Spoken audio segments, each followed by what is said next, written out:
where I am. Oh yeah, there I am. Okay. Hey, it's been a while. Surprise, surprise, it's me, not Julie, doing the Friday reading, and it's a little late in the afternoon for us. It's around 4:20 Central Time in Biloxi, Mississippi, on the Gulf of Mexico. And I wanted to. I don't want to spend too much time talking about anything that's going on outside of just reading this cool book called The Difference Engine. And if you've been reading or following along, um, we're going to probably pick up sort of partway through where Julie left off or was reading last, because we haven't done a Friday reading for about a month and a half. The last date was June 27th, so it's been a while. And let's see, I'm going to hide this. Okay, there we are. And so there's been a lot going on, as Julie's been reporting in her Year of the Snake reports. So if you are a paid subscriber, you can see those, hear those audios, or read the things. Julie's been posting text or content as well. Me, I've been working my butt off and trying to maintain our livelihood here. But it's Friday afternoon. It's almost beer o'clock here on the Central Coast. In fact, it's probably beer o'clock where you are, but maybe not. It's somewhere beer o'clock in the world. But anyway, it's Friday. It's on the verge of the weekend. But speaking of the weekend, I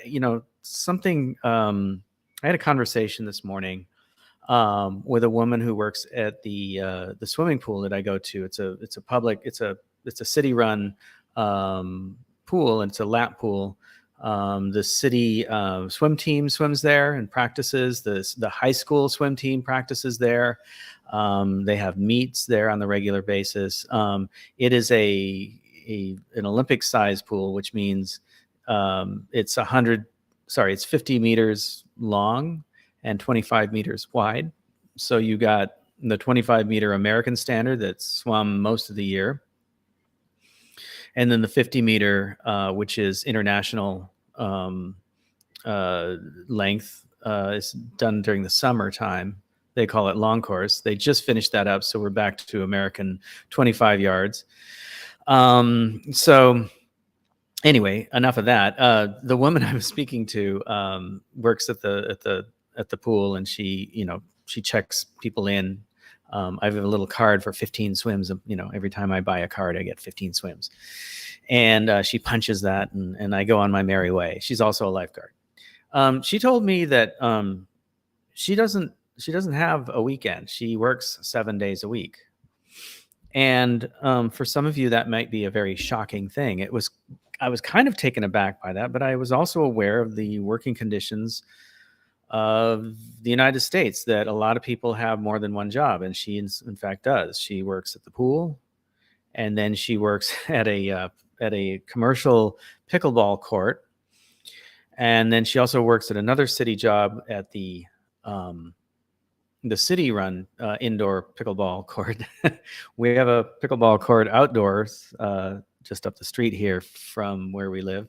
And I see people out there now and then, but this is an indoor because this is southern Mississippi and it gets 90 degrees and very humid. So people like to be indoors.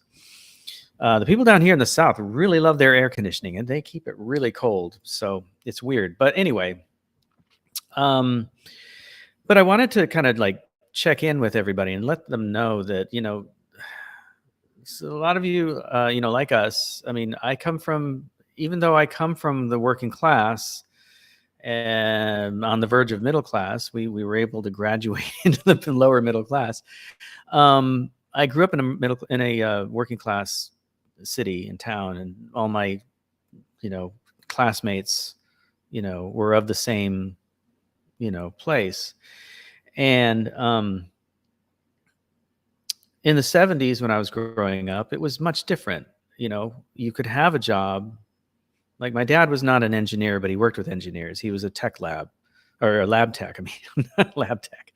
And he worked with engineers and produced, their prototypes and things like that. And today, by today's standard, he would probably have to have that job and probably, moonlight on the weekend to make ends meet. Back in the 70s, it was you needed to have a two-income household. So dad and mom worked, right? So, um, and this fits into my big theory of us all being slaves, and they allow us to do things because they need us to do things. But back then, so they allowed women to start entering the workforce because they needed women to work in the workforce. They needed those extra bodies.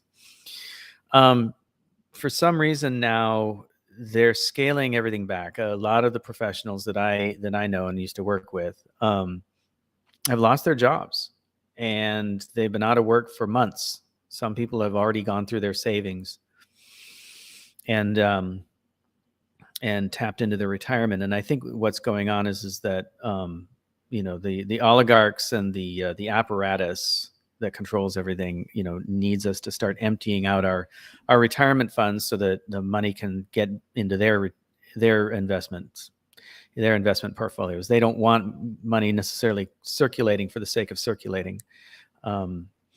But going back to the idea of people having to work multiple jobs, this has been going on for a couple of decades. I mean, if you remember back when W was president, a woman stood up in a town hall and said, I work, I forget if she said 2 or 3 jobs. And he said, that's so American, like as if she's lucky that she can fucking have 2 jobs. No, sir, she needs 2 jobs to meet ends meet, and if that, right? So the people that I encounter at the pool, who work at the pool, they all have more than one job because they need to. And this one has 3 jobs, and who knows if she's able to make a decent living with that.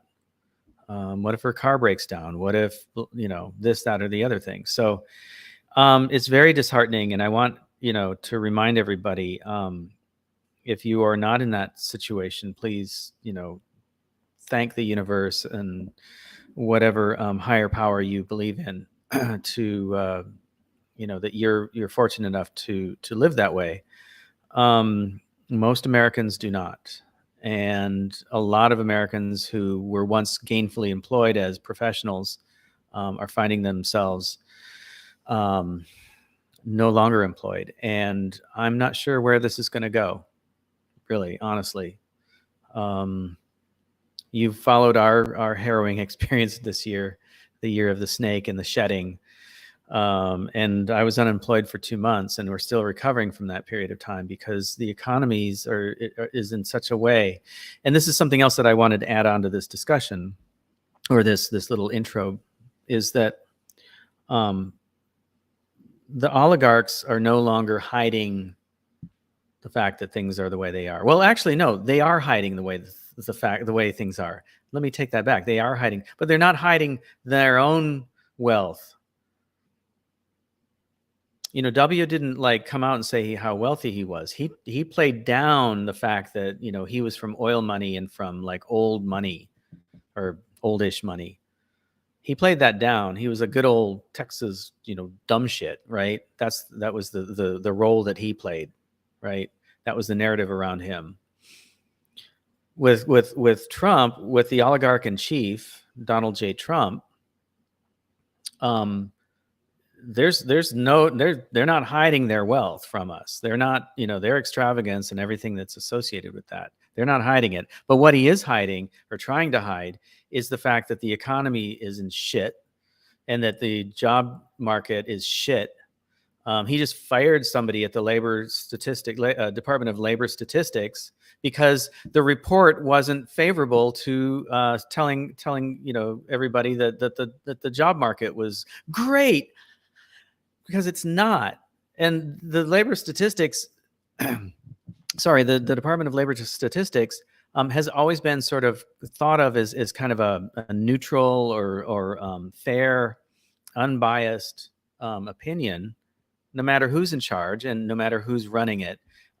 It's fairly accurate.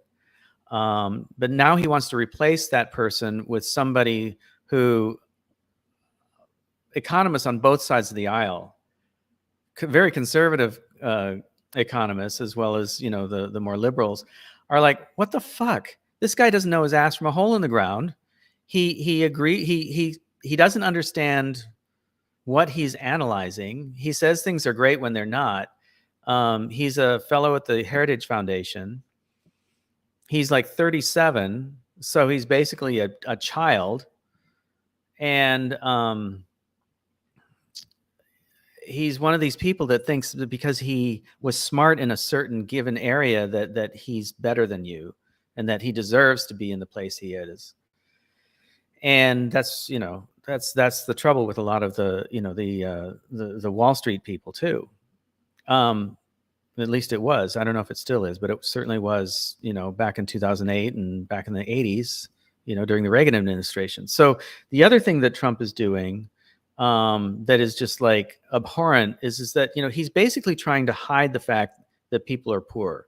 He doesn't want the homeless in the city. So he's basically going in with, you know, with heavy equipment. He took over the police because he says that DC is crime ridden when it's really not. You know, he should go to Detroit or New Orleans or some other, you know, actually not even New Orleans, is, you know, like Detroit and I forget. I was reading the statistics and I forget what cities are like in the highest. But Washington DC is kind of not up there, and he's not focusing on the real things that are going on, like fentanyl and, like, you know, the homelessness. Actually, you know, that's a crime against humanity, what's going on. And he sees it as a nuisance. And so he's basically moving the homeless out of Washington, D.C. somewhere else where he doesn't have to see it. And that seems to be the attitude of the current, well, of all Republicans all the time. But the current crop of the MAGA heads seems to be that, you know, if you don't see the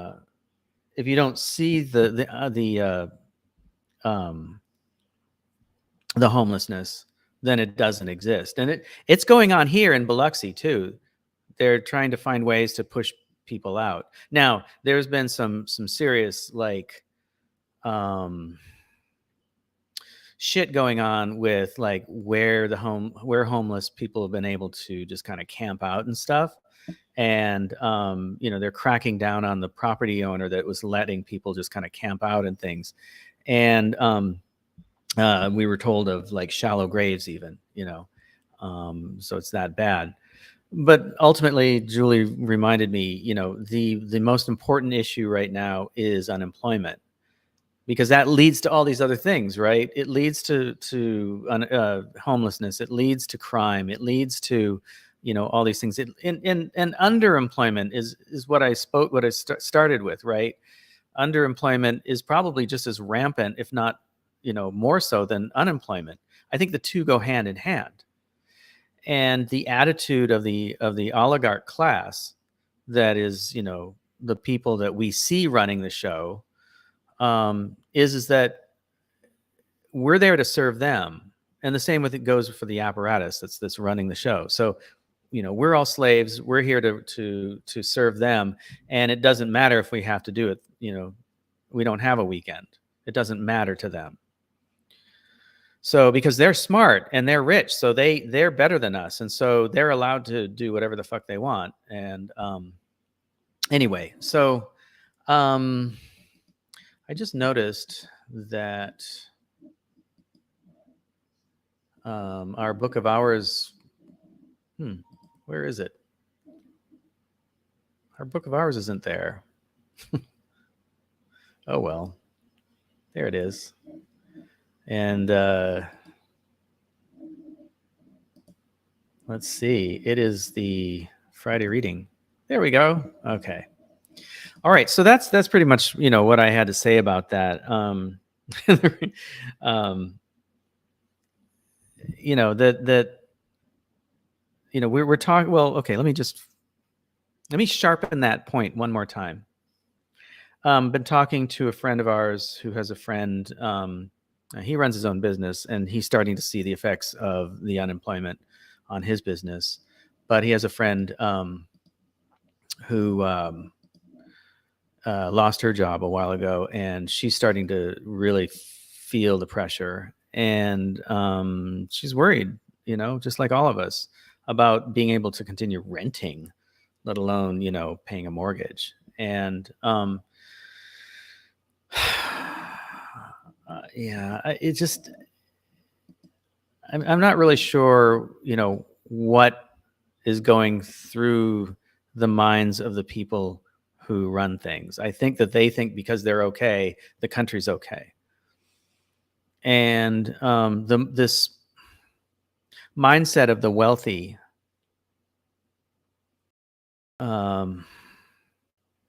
thinking that people are homeless because it's their fault, people are unemployed because it's their fault, is really fucked up, because they don't have to deal with that.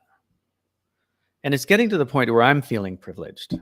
And, yeah, I guess I'm somewhat privileged, but I've never considered myself to be that person. So, because I have pretty humble roots, and I try to keep it humble in my life as well, So anyway, so that's my little monologue for the day. What we're here for, though, is to pick up where sort of where Julie left off with the difference engine. Now, let me tell you a little bit about the difference engine. It is a book by William Sterling. This is my copy here. Bruce Sterling and William Gibson. I got the names mixed up. This is my copy that I bought, I don't know how many ever years ago. It's probably not long after this paperback came out. And this is from... This paperback was issued 1992. So yeah, so I read this around the early 90s, and I haven't read it since. And we were watching something, and I asked Julie if she'd ever read or heard about the difference engine, and we started talking about it, and she's like, "Ooh," started looking into it. That's when what inspired this Friday reading for the difference engine. And so basically it is 1855. It's set in 1855. Okay, so it's pre-Civil War in the United States. However, this is an alternative reality, this alternative history. And so the Industrial Revolution is in full swing, except the computer age has come 100 years early because of the difference engine, which is a steam-driven cybernetic, analog computer that actually a guy named Charles Babbage actually created. It just never really, worked out because the computing power, the power to run it, just wasn't there. So this is based on something that actually exists. You can see a reproduction or one of the difference engines at the Museum of Computing or Computer Museum in Mountain View, California. But anyway, so this takes place. They have these massive computers that run on steam, and computer programmers are called clackers. And the United States is kind of broken up into pieces. So the Civil War came early, and as we'll see later in the book, New York City is sort of an autonomous zone, and run by Marxists, I think. Anyway, so we're going to pick up with a guy named oh gosh, what's his name? Mallory. Yeah, Professor Mallory, Professor Leviathan Mallory, because he is a paleontologist, and he found a dinosaur in the Americas. No, it's because he found a brontosaurus. And the argument going on with him and his rival paleontologist is that, he said that, this was a land animal, and it ate from trees, and it had a long neck, blah, blah, blah. And his rival is saying, no, it was in the water, and it did, they're trying to make it out to be something else. So he gets really upset about that. He's currently in the in a ministry of statistics and records and things like that. He's trying to look up some possible criminals who attacked none other than I can't think of her name right now. Another character, but a character who's also a real life person who who worked with Charles Babbage, and we'll get to her name again eventually. But anyway, she was attacked, and he saved her from that attack, and now he's trying to investigate who's behind that attack.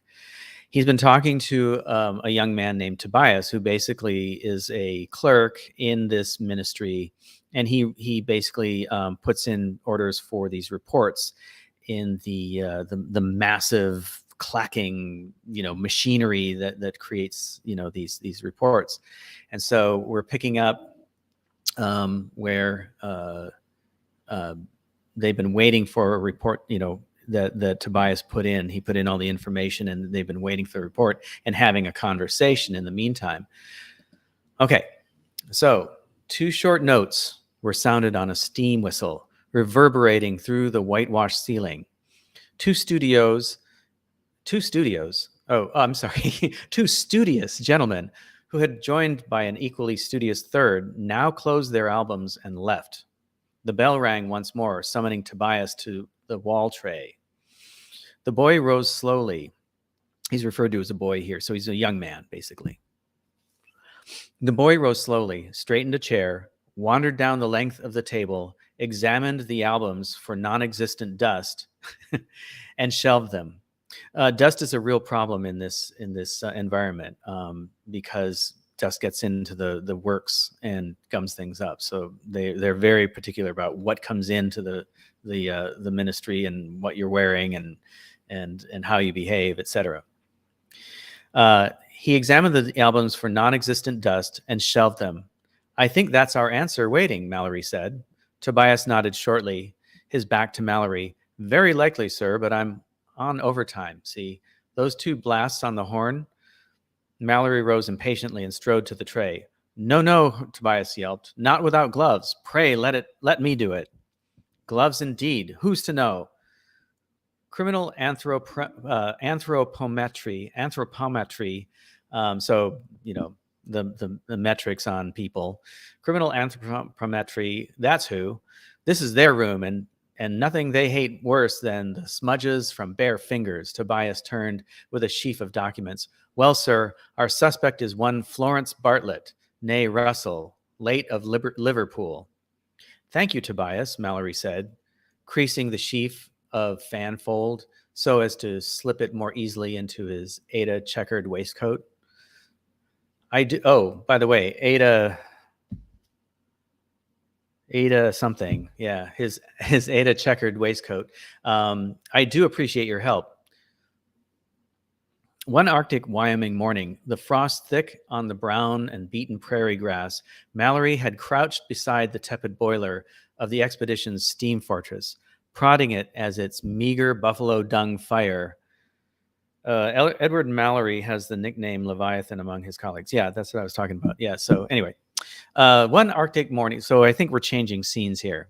One Arctic Wyoming morning, the frost thick on the brown and beaten prairie grass, Mallory had crouched beside the tepid boiler of the expedition's steam fortress, prodding at its meager buffalo dung fire, trying to thaw an iron-hard strip of the jerked beef that the men ate for breakfast, lunch, and dinner. At that moment of utter misery, his beard rimmed with frozen breath and his shovel-blistered fingers frostbitten, Mallory had sworn a solemn oath that he would never again curse the summer heat.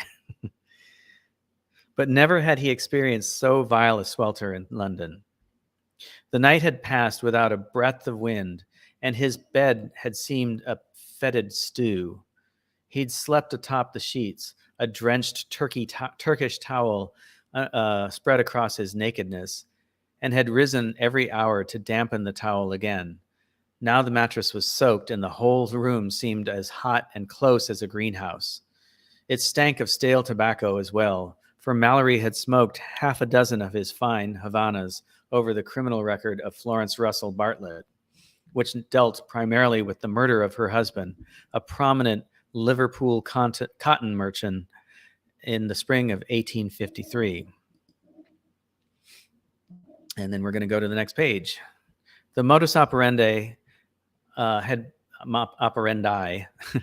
been poisoning by arsenic, which Mrs. Bartlett had extracted from flypaper and administered over a period of weeks in a patent medicine, Dr. Grove's hydropathic strengthener. Oh my God.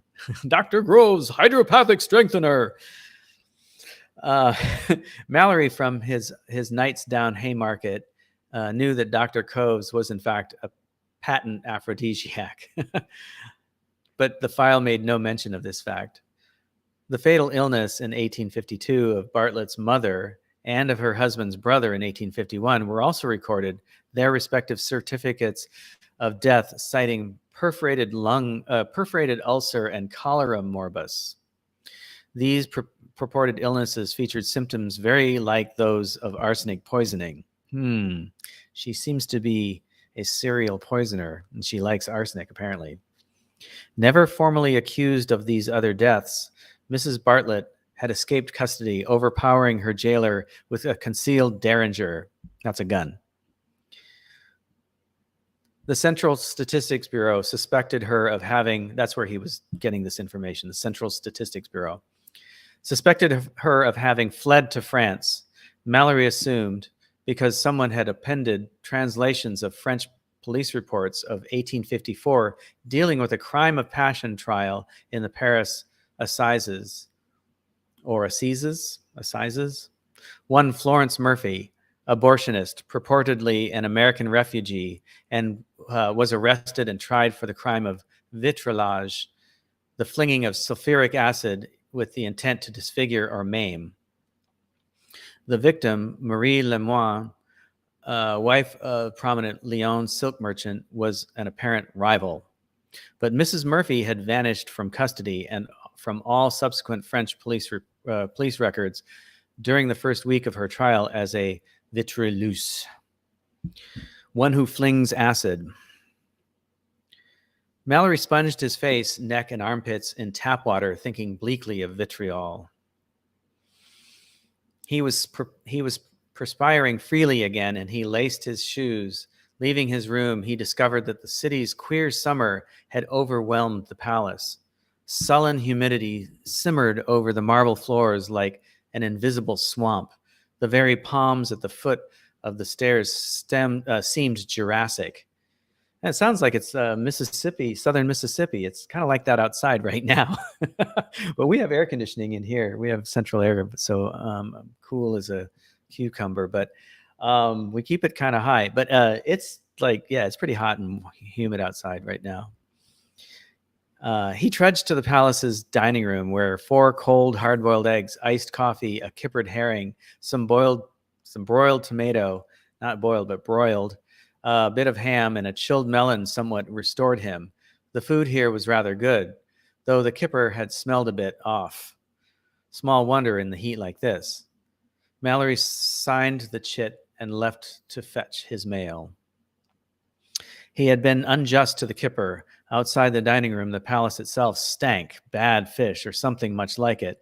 There was a soapy perfume in the front lobby, left from the morning's mopping. But the air was heavy with the humid, distant reek of something dreadful and apparently long dead. Mallory knew he had smelled the reek before. It was sharp like acid mixed with the greasy stench of a slaughterhouse. But he could not place the memory. In a moment, the stink was gone again. He stepped to the desk for his mail. The wilted clerk greeted him with a show of courtesy. Mallory had won the staff's loyalty with generous tips. "Nothing in my box?" said Mallory, surprised. Too small, Dr. Mallory." The clerk bent to lift a large woven wire basket, crammed to the brim with envelopes, magazines, and packages. "Struths," Mallory said. "It's getting worse. It gets worse every day." The clerk nodded knowingly. "The price of fame, sir." Mallory was overwhelmed. "I suppose I shall have to read through all of this." So what the clerk was getting at was that the little box that the mail normally goes into was too small, and that The mail that Mallory had received was in a large woven basket, crammed to the brim with envelopes, magazines, and packages. Mallory was overwhelmed. I suppose I shall have to read through all of this. If I may be so bold, sir, I think you might do well to engage a private secretary. Mallory grunted. He had a loathing of secretaries, valets, butlers, chambermaids, the whole squalid business of service. His own mother had been in service once, with a wealthy family in Sussex. In the old days, before the Rads, the fact rankled. The Rads here, what he means, they're the people. I guess you'd call them tech bros, I guess. But tech bros that are like, actually, the equivalent, I suppose, would be the so-called founders, the people who found the startups and are the computer people who have founded lots of businesses in Silicon Valley. So the Rads, they're also sort of like politically radical from the standpoint of they're pushing the idea of technology over, pre-First Industrial Revolution.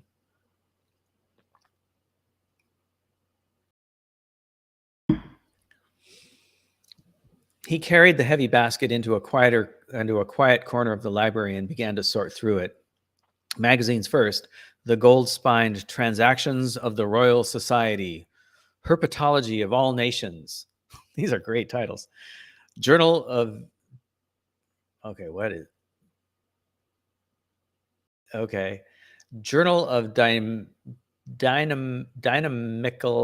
Systematics. That's awesome. That sounds engaging as hell.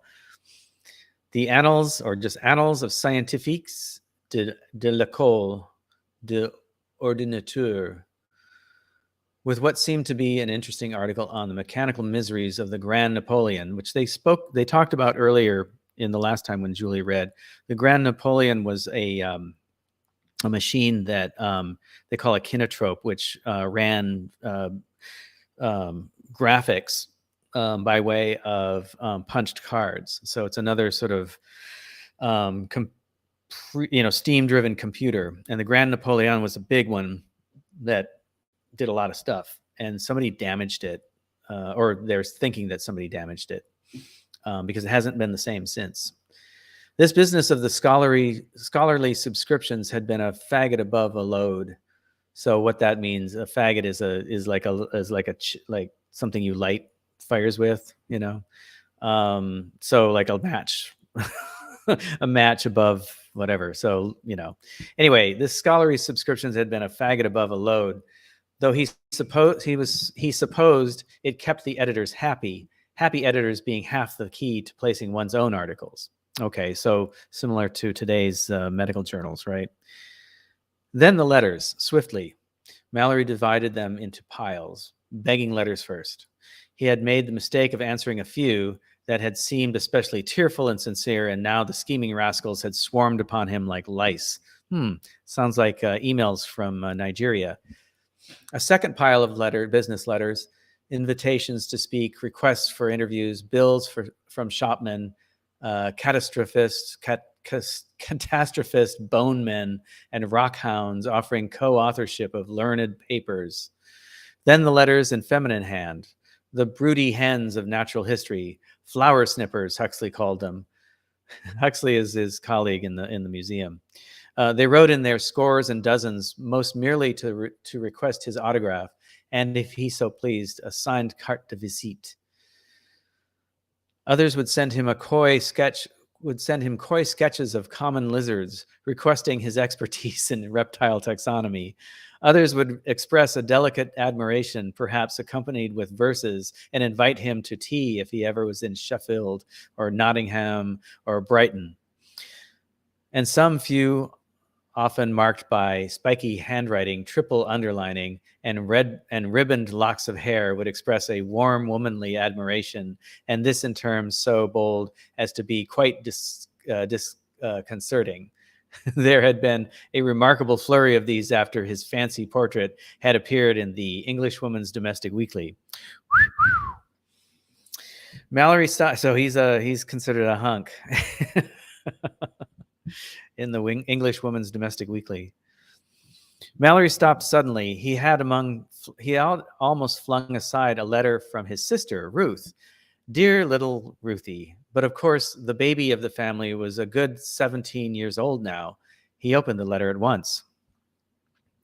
Dear Ned, I write to you at Mother's dictation, as her hands are quite bad today. Father thanks you very much for the splendid lap rug from London. The French liniment has helped my hands, Mother's, very nicely, though more in the knees than the hands. We all miss you very much. We all miss you much in Lewes, though we know you are busy on your great affairs of the Royal Society. We read aloud each of your American adventures as they are written by Mr. Disraeli in the family museum. Agatha asks, will you please get her Mr. Disraeli's autograph, as her favorite novel is his Tancred. But our great news is that our dear Brian is back from Bombay, safely with us this very day, June 17th. And he has brought with him our dear brother-to-be, Lieutenant Jerry Rawlings, also of the Sussex Artillery, who asked our Madeline to wait for him, and of course she did. Now they are to be married, and Mother wants you to know particularly that it will not be in a church, but a civil ceremony. I love that, spelled with an S. With the J.R. Mr. Withers. Oh, I see. J.R. Mr. Witherspoon in Lewes City Hall. Will you attend June 29th as Father gives away almost his last bride? I did not want to write that, but Mother made me. All our love, Ruth Mallory, Miss. So, little Madeline with her man at last. Poor creature, 4 years was a long. So his sister had to write about her own marriage, her her own betrothal in third person. That's awesome. Okay. Oh, Mother. So little Madeline with her man at last. Poor creature, 4 years was a long engagement. More worrisome still when betrothed to a soldier in a tropical pest hole like India. A pest hole. She had taken his ring at 18 and now was all of 22. A long engagement was a cruel thing to ask of a young and lively girl, and Mallory had seen in his last visit that the ordeal had sharpened Madeline's tongue and temper and made her almost a trial to the household. Soon there would be no one left at home to look after the old folks but little Ruthie. And when Ruth married, well, he would consider that matter in due time. Mallory rubbed his sweating beard. Madeline had life harder than Ernestina or Agatha or Dorothy. She would have something fine for herself, Mallory resolved. A wedding gift that would prove that she had put would prove that she had put an end to her unhappy time. Mallory took the letter basket to his room, piled the mail on the floor beside his own overflowing bureau, and left the palace, dropping the basket at the desk on his way out. A group of Quakers, men and women, stood on the pavement outside the palace. They were droning another of their intolerable sermonizing ditties, something about a railway to heaven. Railway to heaven, by the sound of it. The song did not seem to have much to do with evolution or blasphemy or fossils, but perhaps the sheer monotony of their bootless protests had exhausted even the Quakers. He hurried past them, ignoring their proffered pamphlets. It was hot, uncommon hot, beastly hot. There was not a ray of sun, but the air was mortally still, and the high cloud sky had a leaden, glowering look, as if it wanted to rain, but had forgotten the trick of it. Mallory walked down Gloucester Road to the corner of Cromwell. There was a fine new equestrian statue of Cromwell at the. I'm sure there are lots of equestrian statues of Cromwell out there, and there was. Now here's just yet another at the intersection. Cromwell was a great favorite of the Rads, and there were buses too, 6 an hour, but they were all crammed to the gunwales. No one wanted to walk in weather like this. Mallory tried the Gloucester Road Underground by the corner of Ashburn Mews. As he prepared to descend to the stairs, a thin crowd came up at a half turn, fleeing a reek of such virulence that it stopped him in his tracks. Londoners were used to odd smells from their undergrounds, but this stench was clearly of another order entirely. Compared to the sullen heat of the streets, the air was chill, but it had a deathly scent, like something gone rotten in a sealed glass jar. Mallory went to the ticket office. It was closed with a sign up saying, "We apologize for the inconvenience."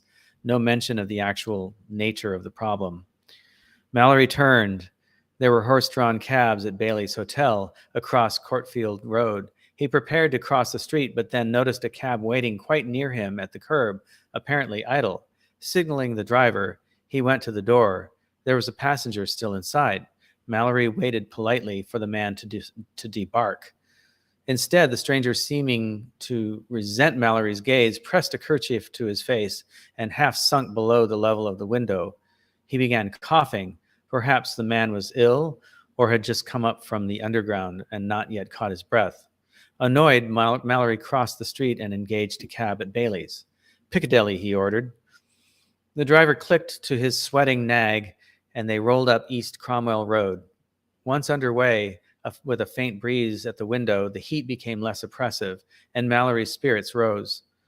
Cromwell Road, Thurlow Place, Brompton Road, in their vast rebuilding schemes, the government had reserved these sections of Kensington and Brompton to a vast concourse of museums and Royal Society palaces.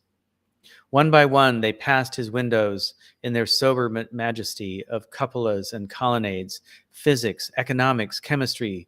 One might complain of some radical innovations, Mallory mused, but there was no denying the sense and justice of fine headquarters for scholars engaged in the noblest work of mankind. Mm-hmm. This is the fallout from the Age of Reason. Surely in their aid to science, the palaces had repaid the lavish cost of their construction at least a dozen times. Up Knightsbridge and past Hyde Park Corner to the Napoleon Arch, a gift from Louis Napoleon to commemorate the Anglo-French Entente. The great iron arch, with its lavish skeleton of struts and bolting, supported a large population of winged cupids and draperied ladies with torches. A handsome monument, Mallory thought, and in the latest taste. Its elegant solidity seemed to deny that there had been even a trace of discord between Great Britain and her staunchest ally, Imperial France. Perhaps, thought Mallory wryly, the misunderstandings of the Napoleonic Wars could be blamed on the tyrant Wellington. Though London possessed no monuments to the Duke of Wellington, it sometimes seemed to Mallory that unspoken memories of the man still haunted the city. Okay, so this is definitely like, the history turned on its ear, right? Because General Wellington was the hero of the day. He defeated Napoleon in our timeline, but in this timeline, not so much. Though London possessed no monuments of the Duke of Wellington, it seemed sometimes to Mallory that unspoken memories of the man still haunted the city, an unlaid ghost. Once a great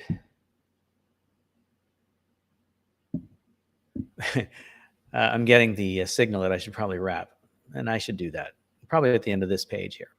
Wellington had been ennobled. Once the great victor of Waterloo had been exalted here as the very savior of the British nation. Wellington had been ennobled and held the highest office in the land. But in modern England, he was vilified as a swaggering brute, a second King John, the butcher of his own restless people. The Rads had never forgotten their hatred for their early and formidable enemy. A full generation had passed since Wellington's death, but Prime Minister Byron still often spattered the Duke's memory with the acid of his formidable eloquence. So Prime Minister Byron is Lord Byron, the poet. So the rads are basically, you know, the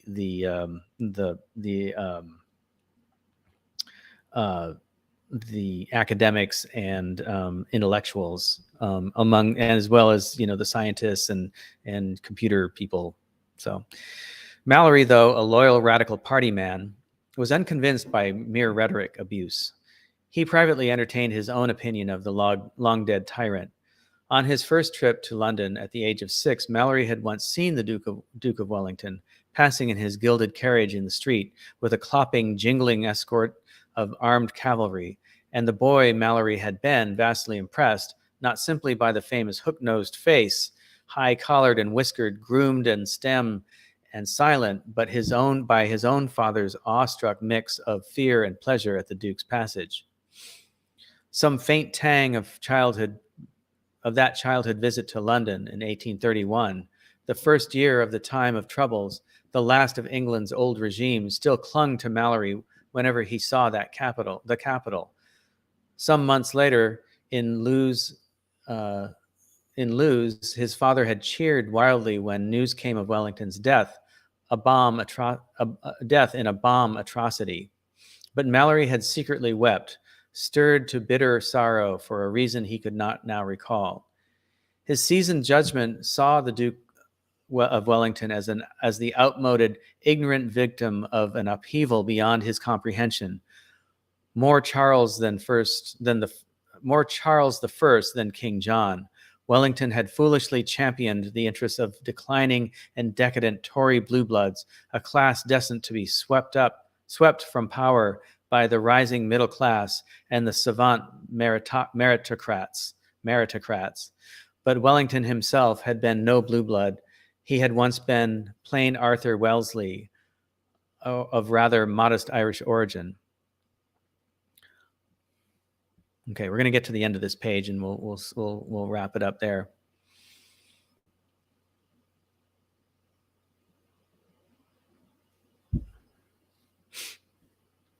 Further, it seemed to Mallory that as a soldier, Wellington had displayed a very praiseworthy mastery of his craft. It was only as a civil politician and a reactionary prime minister that Wellington had so thoroughly misjudged the revolutionary tenor of the coming of age of industry and science. He had paid for that lack of vision with his honor, his power, and his very life. And the England that Wellington had known and misruled, the England of Mallory's childhood, had slid through strikes, manifestos, and demonstrations to riots, martial law, massacres, open class warfare, and even total anarchy. Only the industrial radical party, with their boldly rational vision of comprehensive new order, had saved England from the abyss. But even so, Mallory thought, there should be a monument somewhere. The cabriolet rolled up Piccadilly, passing Down Street, White Horse Street, Half Moon Street. Mallory thumbed through his address book and found Laurence Oliphant's carte de visite. By the way, carte de visite was a calling card that included an image of the person, oftentimes. If it didn't, it was just a very fancy, like a business card, but for personal use. And it was used to, introduce oneself at the door of a home if you're going in, or a business, whatever. He found Laurence Oliphant's carte de visite. Oliphant lived on a Half Moon Street. Mallory had half a mind to stop the cab and see if Oliphant were at home. If, unlike most posh courtiers, Oliphant perhaps rose before 10, he might have something like a bucket of ice in his household, and perhaps a drop of something to open the pores. The thought of boldly interrupting Oliphant's day, and perhaps surprising him at some covert intrigue, was a pleasant one to Mallory. But first things first, perhaps he would try Oliphant when his errand was done. Mallory stopped the cab at the entrance to the Burlington Arcade. The gigantic iron-framed ziggurat of Fortnum and Mason lurked across the street, amid an array of jewelers and exclusive shops. The cabbie severely overcharged him, but Mallory took no notice. Being in an expansive mood, it seemed that cabbies were imposing on everyone, Some small distance down Piccadilly, another man had leapt from his cab and was arguing in a vulgar fashion with his driver. Mallory had found nothing to equal shopping in its gratifying demonstration of the power of his newfound wealth. He had won his money through an act of half-mad bravado, but the secret of its origin was safe with him. London's credit machines. Oh, by the way, he won a gamble on a mechanical, basically a steam-driven car race earlier in the story. So that's where he got his wealth, and he won a lot, by the way, a very big sum. They didn't say how much, but a lot. But the secret of his origin was safe with him. London's credit machines clicked for the various profits of gambling as readily as they did for the widow's mite. Within J. Walker and Company, a small but marvelously tasteful establishment amid the bay-windowed shops of the famed arcade, Mallory discovered a gift that seemed to him perfectly apt. It was an 8-day clock which struck the quarters and hours on fine cathedral tone bells. The timepiece, which also displayed the date, the day of the week, and the phases of the moon, was an outstanding piece of British precision craftsmanship, though naturally the elegant clock stand would claim more admiration from the mechanically undiscerning. The stand of the finest lacquered papier-mâché inlaid with turquoise blue glass was surmounted by a group of large gilt figures. These represented a young and decidedly attractive Britannia, very lightly robed, admiring the progress made by time and science in the civilization and happiness of the people of Britain. This laudable theme was additionally illustrated by a series of 7 graven scenes revolving weekly on a hidden gear work within the clock's base. The price was nothing less than 14 guineas. It seemed that an item of this artistic rarity could not be denominated in simple pounds and shillings and pence. The crass pragmatic thought struck Mallory that the happy couple might be better served with a jingling handful of 14 guineas. But the money would soon go, as money always did when one was young. A fine clock like this one might adorn one's home for generations. Mallory bought the clock with cash, refusing the offer of credit with a year to pay. The clerk, a supercilious elderly man sweating into a starched Regency collar, demonstrated the system of cork chocks that secured the gearwork from the exiges of travel. Okay. The clock was provided with a latched and handled case lined with form-fitting cork under burgundy velvet.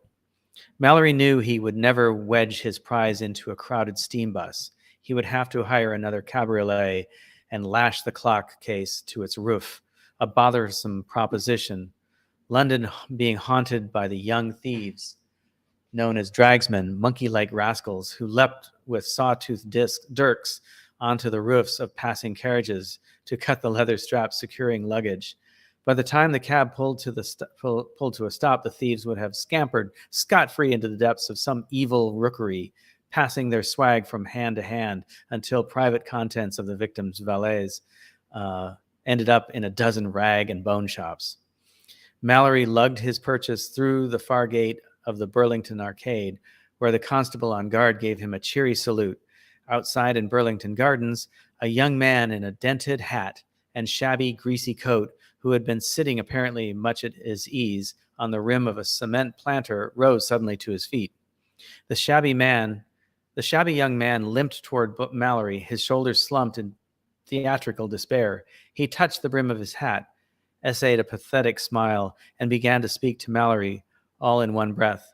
"I ask your pardon, sir, but if you would excuse the liberty of being so addressed in the public street by one almost reduced to rags, though it has not always been so by no fault of my own, but through ill health in my family and many unmerited sufferings, that would be great obligation, sir, to know the time."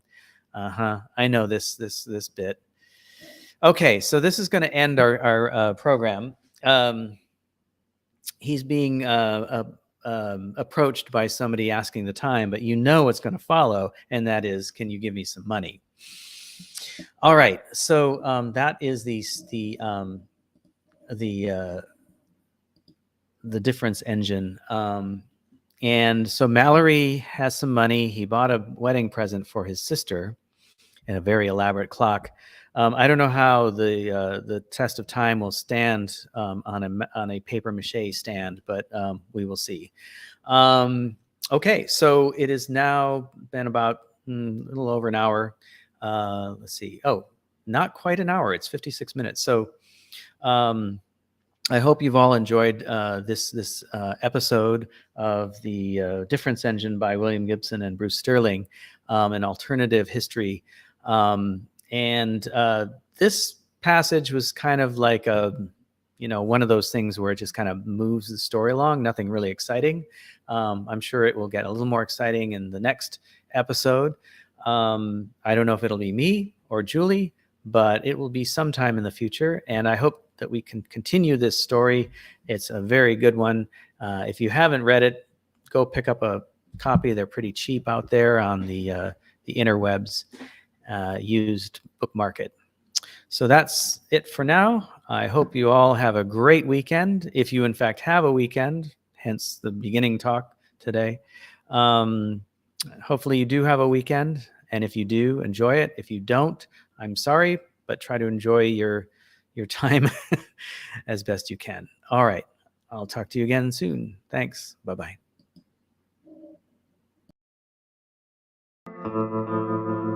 You can help us continue our work by becoming a patron at patreon.com/Book of Hours, or leave us a one-time donation at paypal.me/Book of Hours. Or you can use Cash App. Thank you.